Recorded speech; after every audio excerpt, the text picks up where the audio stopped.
Boa noite, irmãos e irmãs. Mais uma vez aqui, estudando a palavra de Deus, através daqui do livro Breve, Esboços dos Livros da Bíblia, né? Iniciando hoje o Novo Testamento. Os irmãos que estão em comunhão podem interromper para trazer um pensamento. E aí continuamos aqui, irmãos. O Novo Testamento. Do princípio ao fim, o Velho Testamento expõe o coração rebelde do homem. O primeiro Adão provou ser inteiramente um repróbio. Israel, a quem foram confiados os oráculos de Deus, não produziu nada além de uvas bravas. Romanos 3:2, Isaías 5:2. O que mais Deus poderia fazer pelo homem? Ora, ele envia seu filho, entre aspas, mas, vindo a plenitude dos tempos, Deus enviou seu filho, nascido de mulher, nascido sob a lei, para remir os que estavam debaixo da lei, a fim de recebermos a adoção de filhos. E porque sois filhos, Deus enviou aos nossos corações o Espírito de seu Filho, que clama, Abba, Pai. Fecha aspas. Gálatas 4, versículo 4 ao 6. Ó, que amor, ó, que graça. Alegramos em nosso Deus e cantamos desse amor tão soberano e livre que faz seu coração se mover. Enquanto perdidos, todos arruinados, carentes de favor, ele nos viu com compaixão e deu seu filho para por nós morrer.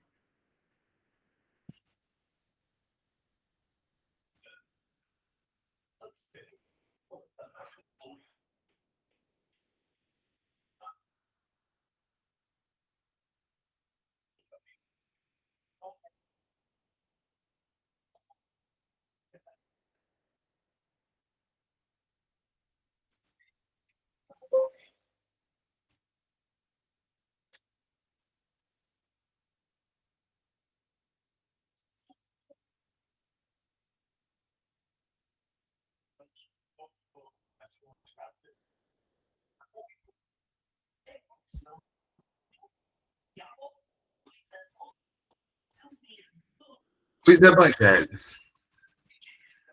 Os quatro evangelhos apresentam algo como um dilema para o homem. Como um texto filosófico, é desapontador. Como um relato histórico, muita coisa é omitida.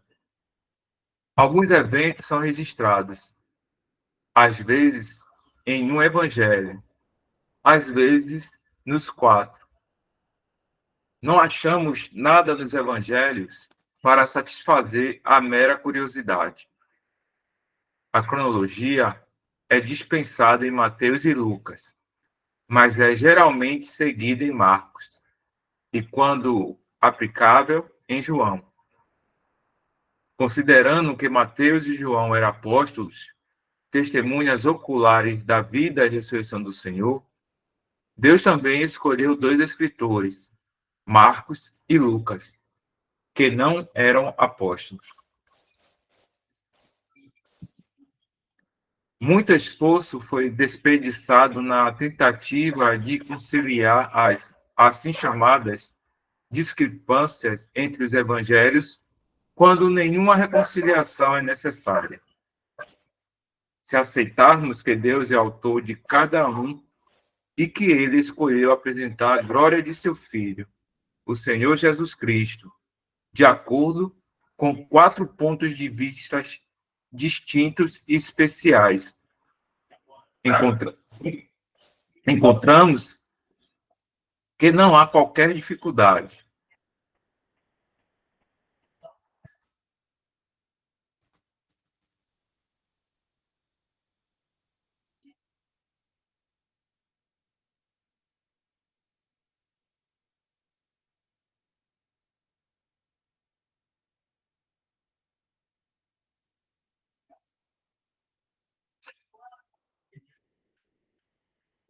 Se algum irmão puder lembrar aí, só para a gente gravar, né?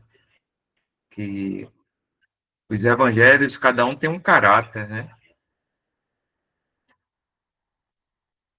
Se algum irmão puder lembrar aí, só para a gente trazer aqui a lembrança.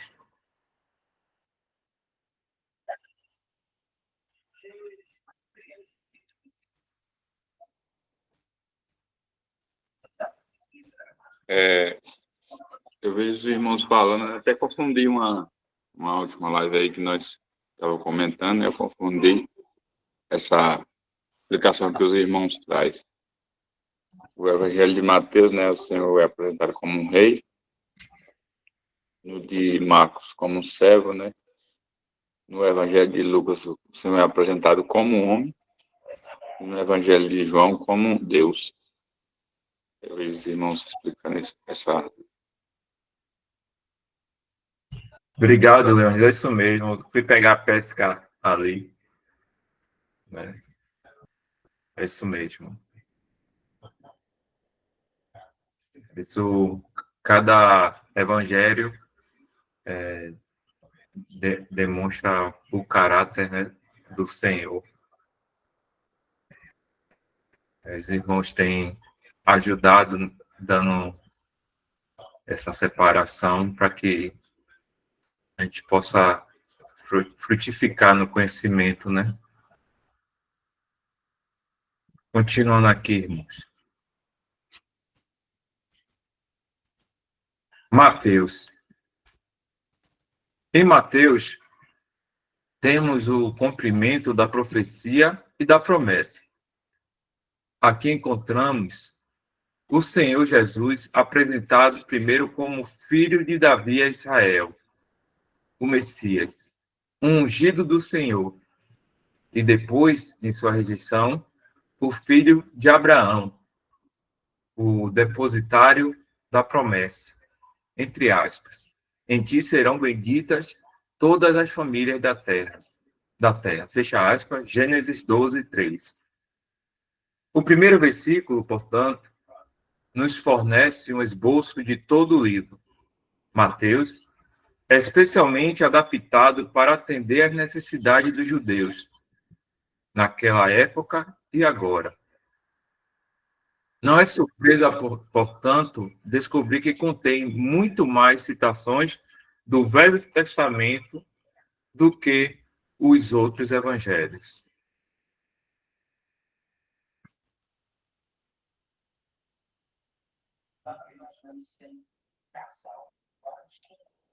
Divisões de Mateus. Mateus pode ser dividido nas seguintes seções. Capítulo do 1 ao 4, o nascimento e a divindade de Jesus. Capítulos 5 ao 7, os princípios do reino, a suposta rejeição deste e o caráter de seus súditos. Capítulos do 8 ao 12, sua graça e poder exibidos no meio de Israel e sua rejeição pelos líderes e pela nação. Capítulos 13 ao 17. O reino rejeitado por Israel. Ele rompe publicamente os laços que naturalmente existiam entre si e o povo segundo a carne. E como semeador sai a semear, quando ele age assim na graça com base na promessa. O caminho é aberto aos gentios. Capítulo 18 ao capítulo 20, versículo 28. Princípios pertencentes à nova ordem das coisas. Capítulo 20 capítulo 20, 29 ao capítulo 25, sua apresentação final a Israel como filho de Davi, o verdadeiro rei de Israel. Capítulos 26 ao 28, sua morte e ressurreição.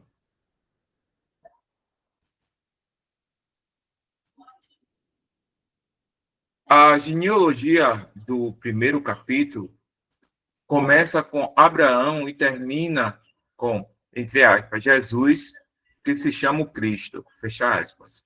Vemos em Mateus 1,16. O Messias. Ambas as palavras, uma grega e outra hebraica, podem ser traduzidas como ungido. Somente Mateus se refere a Emanuel, Mateus 1,23 e Isaías 7,14. E, entre aspas, aquele que é nascido rei dos judeus, fecha aspas, Mateus 2,2. Na verdade, ele foi Jeová que desceu para habitar no meio de seu povo. E ele era o rei deles. Surpreendentemente, são os sábios do Oriente, gentios, que dão testemunho disso aos judeus. Mas um detalhe que só pode ser encontrado em Mateus. Dá um tempo aqui, se algum irmão quiser comentar.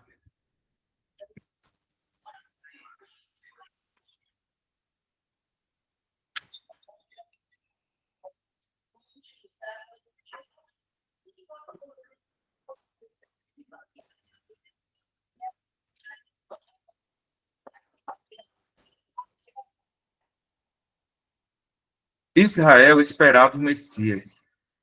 As profecias do Velho Testamento eram conhecidas, Mateus 2, versículo 4 ao 5. Mas a expectativa deles era totalmente egoísta. Eles esperavam ansiosamente pela restauração e exaltação de sua nação, Lucas 24, 21. Eles não sentiram nada de sua própria condição miserável, Mateus capítulo 3, do 7 ao 9. Embora Mateus apresente Jesus como um Messias, sua rejeição pela nação ressalta por todo o livro. Até hoje,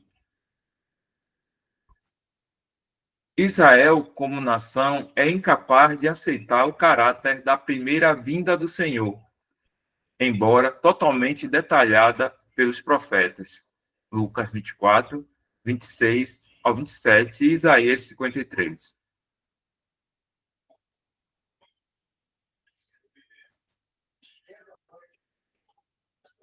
Quando encontramos Jesus identificado com o povo, é sempre com um remanescente. No capítulo 3, vemos o remanescente separado por João e Jesus com eles. Salmos 16, 3. No capítulo 4, com João agora na prisão, Jesus retorna a Galiléia para os pobres e desprezados do rebanho. Zacarias 11, 11, João 1, 46. O próprio João, embora o mensageiro, deve recebê-lo como um do remanescente, no testemunho que o Senhor prestou de si mesmo,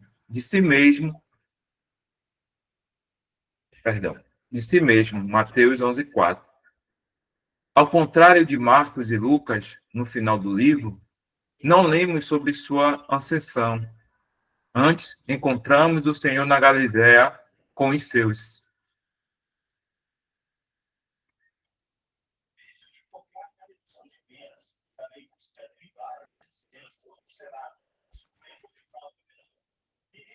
Reino dos céus. Enquanto o reino de Deus é frequentemente mencionado em Marcos e Lucas, a expressão ocorre apenas 5 vezes em Mateus. Por outro lado, a frase reino dos céus ocorre 33 vezes em Mateus e nenhuma vez nos outros evangelhos. Esta última expressão traz diante de nós o caráter celestial do reino, entre aspas. O Senhor tem estabelecido seu trono nos céus, e o seu reino domina sobre tudo, fecha aspas. Salmo 103, 19. Tendo em vista as aspirações terrenas do judeu, isto é particularmente importante. Há também um significado dispensacional distinto. Com Cristo rejeitado, o aspecto terrestre do reino foi adiado, e o reino assumiu uma forma mística, o governo espiritual e invisível de Deus no coração dos crentes. Mateus 13:11. Embora seu trono ainda não esteja estabelecido nesta terra, existe uma esfera em que sua autoridade é reconhecida, onde há uma resposta ao testemunho de sua palavra.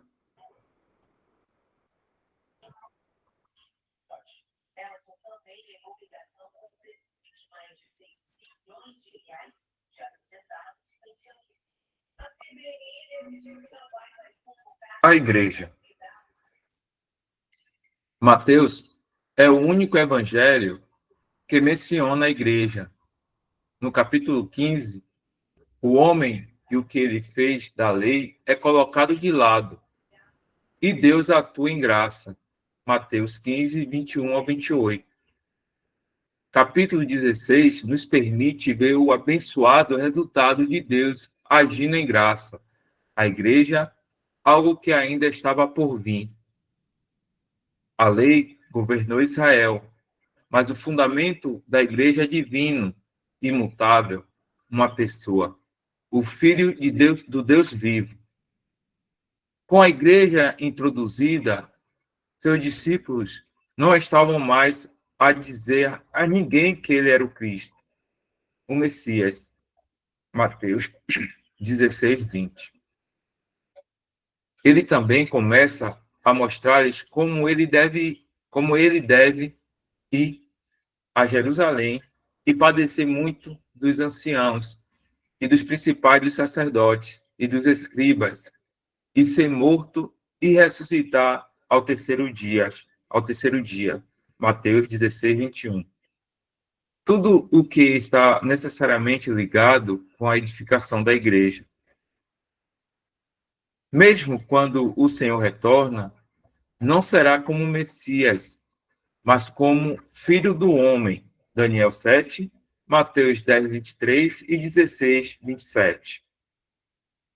O Senhor virá com grande poder e glória para ser exibido em uma esfera muito mais ampla. Como Filho do Homem, ele é o herdeiro de todas as coisas.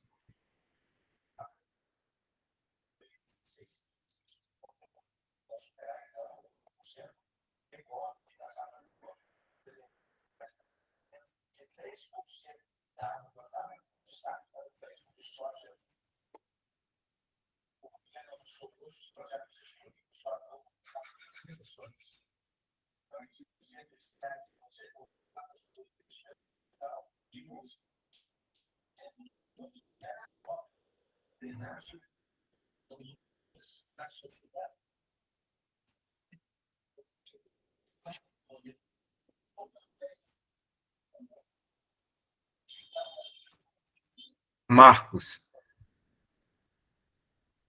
O autor do Evangelho de Marcos, João Marcos, Atos 12, não era um apóstolo, nem uma testemunha ocular. Foi este Marcos que viajou com Bernabé e Paulo em sua primeira jornada missionária, mas os deixou em Panfilha. Quando chegou a hora de sua segunda jornada, Paulo achou imprudente trazer Marcos. Nisto, Barnabas, primo de Marcos, não teve discernimento. Se eu não estiver errado, é Colossenses 4:10, Atos 15, do 37 ao 39. Mais tarde, porém, encontramos Marcos restaurado, e Paulo chama de seu companheiro de trabalho.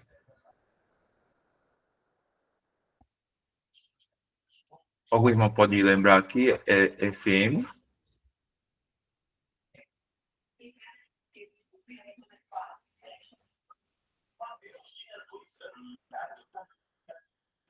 Seria Filemão. Filemão? Obrigado. Filemão 24, né? Tradução brasileira. Ele é colorosamente recomendado aos Colossenses, Colossenses 4:10. E Timóteo é instruído a trazê-lo com ele, entre aspas, porque me é muito útil para o ministério, fecha aspas, 2 Timóteo 4:11. Marcos, o servo que falhou, embora restaurado, é escolhido por Deus em sua soberania para apresentar para nós uma figura divina do servo perfeito, Jesus Cristo, o Filho de Deus, em seu serviço inabalável e fiel. Abre aspas. Admiravam-se sobremaneira, dizendo, ele tudo tem feito, fecha aspas. Marcos 7:37, tradução brasileira.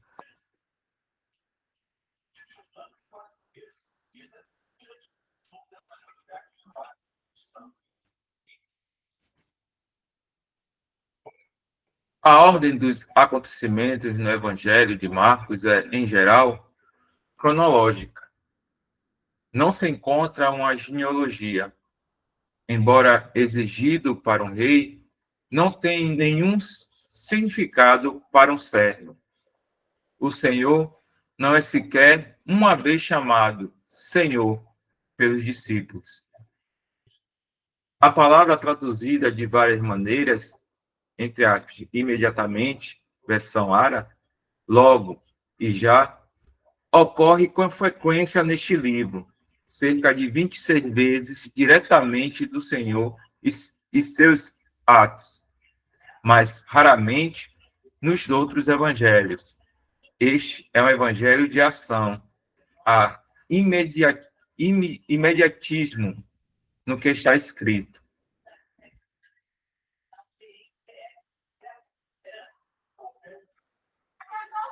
Embora sendo o evangelho mais curto, está cheio de detalhes não registrados em outro lugar.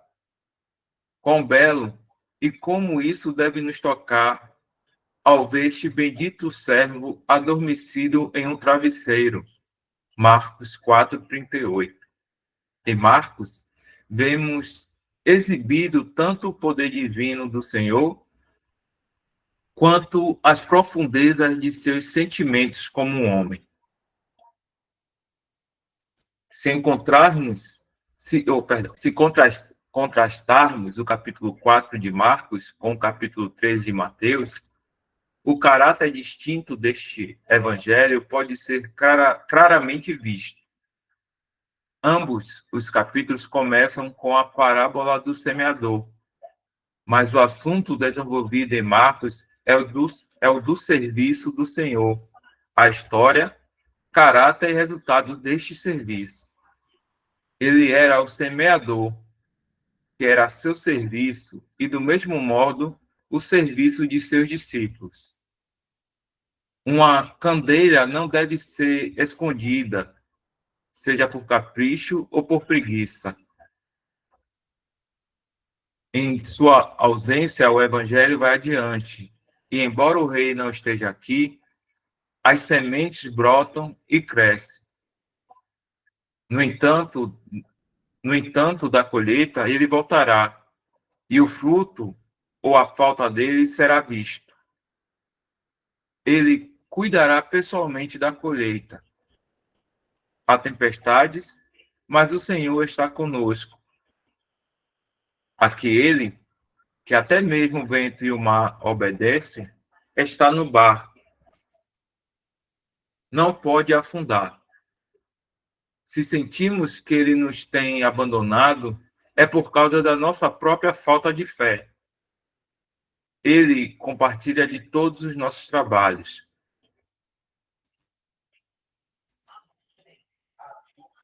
O livro pode ser dividido da seguinte maneira: capítulos 1 ao 3, o ministério de Cristo na Galiléia, a oposição dos líderes judeus, sua apostasia e a rejeição do Senhor pela nação. Capítulos 4 ao 5, um resumo de seu serviço pessoal entre os gentios e seu povo, levando-nos à futura ascensão de Israel. Capítulos 6 ao 10, versículo 45, seu serviço retomado, embora rejeitado por um povo cego. Capítulos 10, versículo 46 ao 13.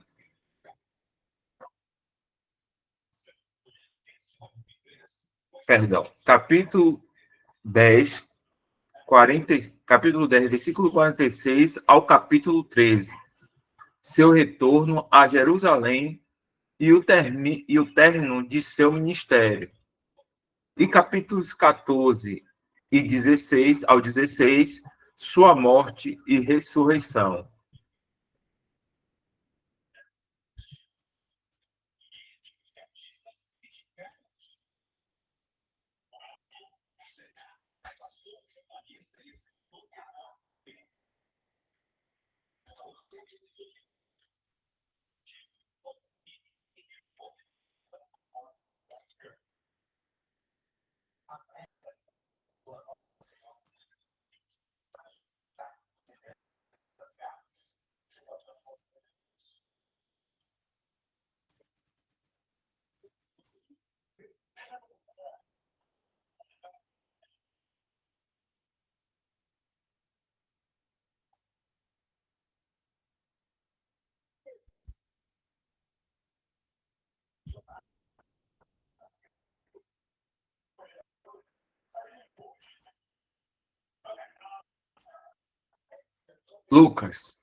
Lucas, companheiro de Paulo e colaborador, Atos 16, 10, 26, Filemão 24, 2 Timóteo 4, 11. Escreveu tanto este evangelho como o livro de Atos. Ele aborda ambas as narrativas para Teófilo, um nobre italiano. Excelentíssimo Teófilo, Lucas 1:3. Embora tenhamos muitos de seus escritos, Lucas não registra nada de si mesmo. Dá referência dos apóstolos Paulo ao médico amado, Colossenses 4:14. Conhecemos a ocupação de Lucas, e parece nesses versículos que ele era um gentio. Compare Colossenses 4:11, capítulo 4, 11 e 14. O Evangelho, sem nenhuma depreciação de sua inspiração divina, é marcado pela natureza dessa correspondência única. É um relato da vida do Senhor, de um gentil para outro gentil, entre aspas, para que conheças a certeza das coisas de que já estais informado, fecha aspas. Lucas 1:4.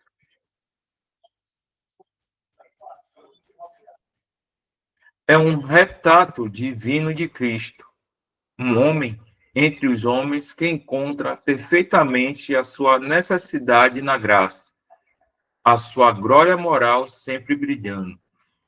No Evangelho de Lucas, ele é o Filho do homem.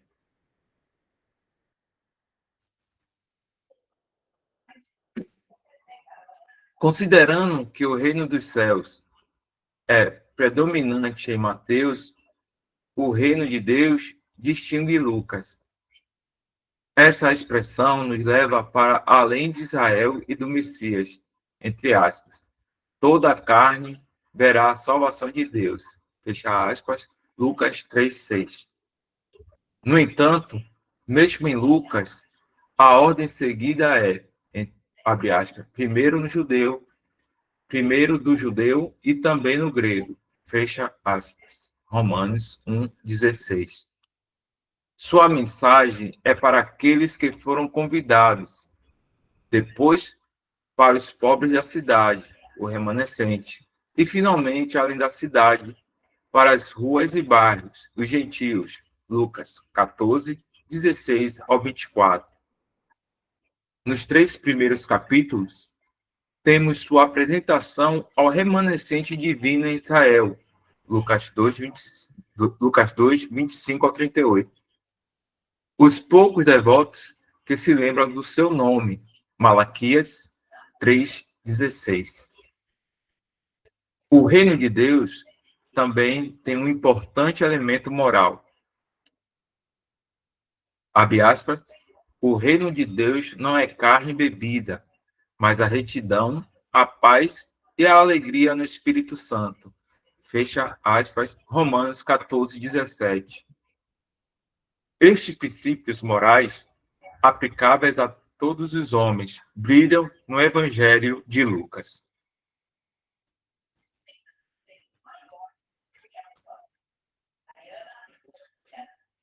O uso da palavra geração neste evangelho e em outros lugares, Lucas 21, 32, é talvez confuso no início. No entanto, todas as dificuldades são removidas se simplesmente lembrarmos de que é uma expressão moral. Um exemplo pode ser encontrado no Salmo 12, 7. Nesse caso, entre aspas, para sempre, está conectado com uma geração. Claramente, o período de uma vida não é o que está em vista, em particular.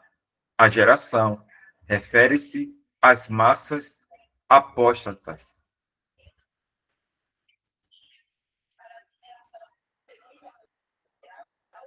A genealogia em Lucas é rastreada até o primeiro homem, Adão. Jesus, como filho do homem, assume a herança que Deus deu ao homem. As tentações em Lucas são apresentadas em uma ordem moral. Lucas 4, do 1 ao 13. Começando pelo desejo mais básico, a fome, o tentador passa para o que o homem tem por todos os meios procurado para si, poder e glória, entre aspas, e ele edificou uma cidade e chamou o nome da cidade, depois do nome de seu filho. Vou repetir aqui. E ele edificou uma cidade e chamou o nome da cidade, depois do nome de seu filho. Fecha aspas. Gênesis 4, 17. A tentação final, mais sutil, é espiritual em caráter, apelando à natureza religiosa do homem. Ao contrário do primeiro Adão, o Senhor Jesus é triunfante na obediência. Em Lucas, ele é sempre o homem obediente, sofredor e vitorioso. Ele é o homem de dores, Isaías 53, 3. Somente neste evangelho encontramos tais detalhes sobre sua agonia no jardim, entre aspas. E posto em agonia, orava mais intensamente, e o seu suor tornou-se como grandes gotas de sangue que caíam sobre o chão. Lucas 22, 44, versão AIBB.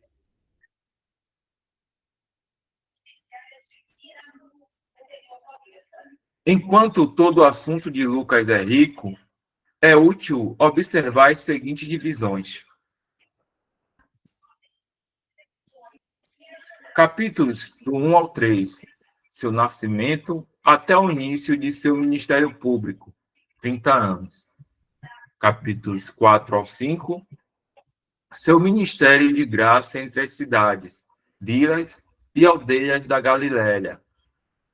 Capítulo 6 ao 9, versículo 50, seu ministério de graça, mas em contraste com o judaísmo. A roupa velha não pode ser recomendada com um pano novo. Marcos 2:21, fechando com sua glória como homem.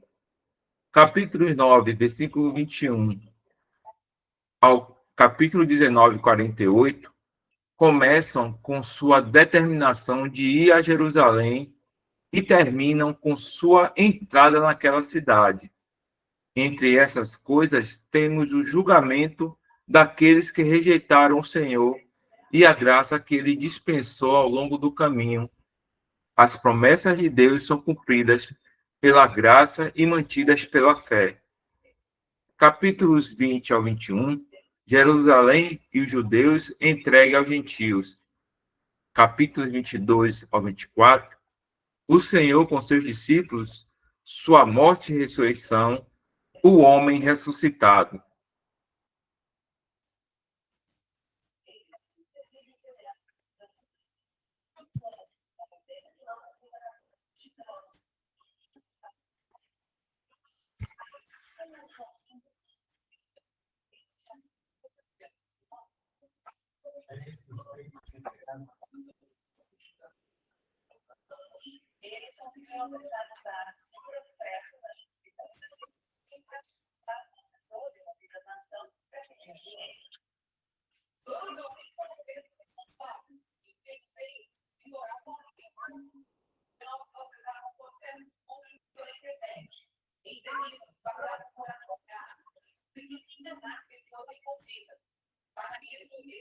Evangelho de João. Longe de ser mera repetição, o assunto deste último evangelho é tão distinto quanto os três primeiros. No Evangelho de João, o Senhor Jesus é apresentado como o Filho de Deus, João 1,34. É Deus revelado como luz e amor. João põe diante de nós a glória divina de sua pessoa, por causa de quem ele é. Eu sou. João 8,58. Há muitas marcas que distinguem o Evangelho de João. Enquanto os três evangelhos anteriores são citônicos, dando um esboço da vida do Senhor, não encontramos isso em João.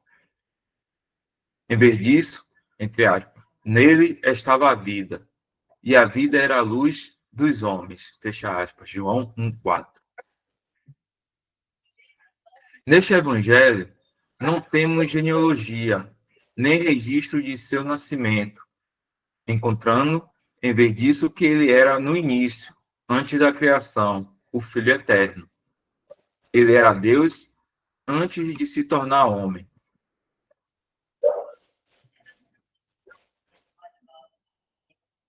Como Filho de Deus, não lemos a agonia no jardim. Em vez disso, vemos sua majestade divina desconcertando seus inimigos. João 18,6. Não há parábolas e apenas um milagre em comum com os outros evangelhos. João 6, versículo 5 ao 14. Há um número de palavras peculiares ao evangelho de João. Não que elas não ocorram em outro lugar, mas em nenhum lugar com tal regularidade. 4 deles: amor, mundo, crer e vida, são encontrados juntos em João 3,16. Em 25 ocasiões, o Senhor introduz sua palavra com em verdade, acentuando a sua importância.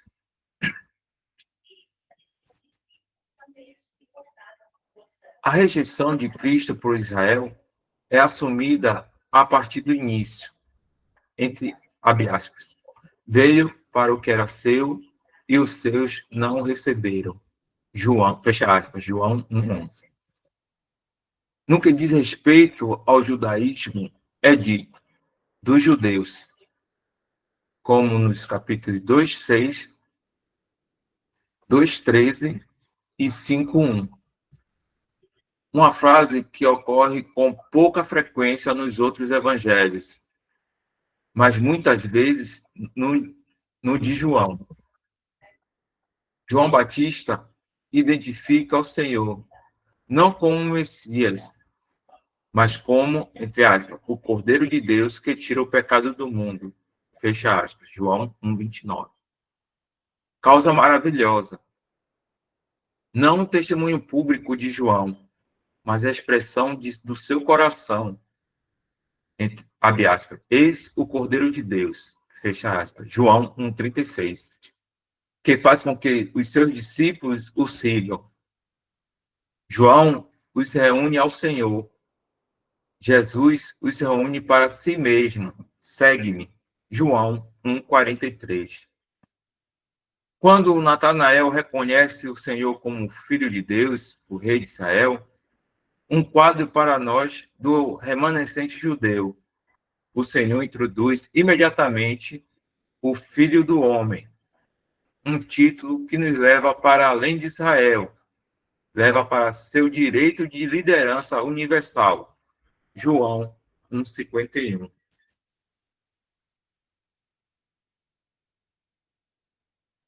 O capítulo 2 nos apresenta a sua glória milenar. O gozo desse reino é prefigurado na cena do casamento em Caná. João 2:1. Enquanto na purificação do templo, temos o juízo que o caracteriza. João 2:14-17. No capítulo 3, encontramos que o único caminho para o reino de Deus é por meio do novo nascimento. João 3:3. A carne, não importa quão religiosa seja, não pode entrar no reino. Deve ser julgada e aquele que é vida deve morrer. Não há nada no homem que agrade a Deus. Abre aspas. O que é nascido da carne é carne, e o que é nascido do espírito é espírito. João 3:6. Deus não pode confiar no homem. João 2:24. Em vez disso, o homem deve colocar sua confiança em Deus. João 3:36. Os 3 primeiros capítulos são introdutórios ao livro inteiro. Isto, adiante deles, eles o seguem. João 10:4. Ele é o nosso tudo.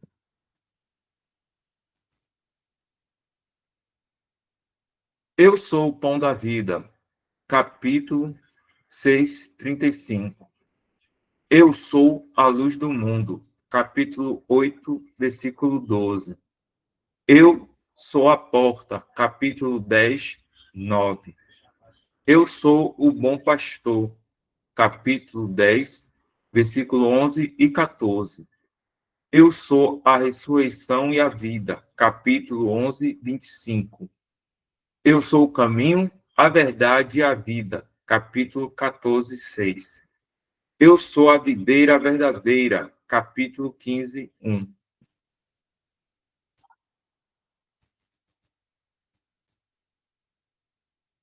Se o Senhor reúne, ele também divide por causa da sua Páscoa. Se o Senhor reúne, ele também divide por causa de sua pessoa. João 7,43. Por causa de suas obras. João 9,16. E por causa de suas palavras. João 10,19. No capítulo 9, o Senhor Jesus e aqueles que creem nele são rejeitados e expulsos. João 9,34. No capítulo 10, ele chama os que são pelo nome e os leva para fora do aprisco, judaísmo, para que haja um rebanho, a igreja, e um pastor. João 10, 3 e 16.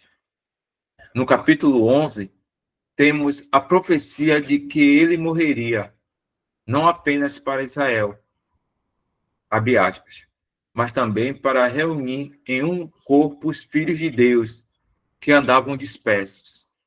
João 11:52. No capítulo 12, Jesus responde ao povo, abre aspas, e eu, quando for levantado da terra, todos atrairei a mim. Fecha aspas. João 12:32. Como ele é celestial, o seu povo também será. Ele não nos conduz a uma terra prometida aqui nesta cena terrena, a cena de sua rejeição, mas a casa de seu pai. abre aspas, na casa de meu pai há muitas moradas. Se não fosse assim, eu vou teria dito, vou preparar-vos lugar. E se eu for e vos preparar lugar, virei outra vez e vos levarei para mim mesmo, para onde quer que eu estiver, estejais vós também. João 14, do 2 ao 3. Nem ficamos sem consolo, pois o Espírito Santo é prometido no momento da sua saída deste mundo. João 14, 16 e 16, versículo 7. Finalmente, no capítulo 17, ouvimos o Senhor em comunhão com o Pai, abre aspas, para que todos sejam um, como tu, ó Pai, o és em mim, e eu em ti, que também eles sejam em nós, um em nós, para que o mundo creia que tu me enviaste. Fecha aspas, João 17, versículo 21. Nos capítulos 18 a 21, temos o julgamento, a morte e a ressurreição do Senhor. Está consumado. João 19, 30. Assim, o trabalho do Filho está completo. Aparecendo a Maria, ele pode dizer-lhe, vai para meus irmãos e dize-lhes que eu subo para meu Pai e vosso Pai, meu Deus e o vosso Deus. Fecha aspas. João 20, 17. A exortação conclusiva do Senhor a Pedro é: segue-me tu. João 21, versículo 22. Capítulo 21, versículo 22.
Ok, irmãos, hoje só foi mesmo leitura, né? Podemos estar continuando, se eu permitindo, na próxima segunda, aqui em Os Atos dos Apóstolos. Tudo certo aí, irmãos?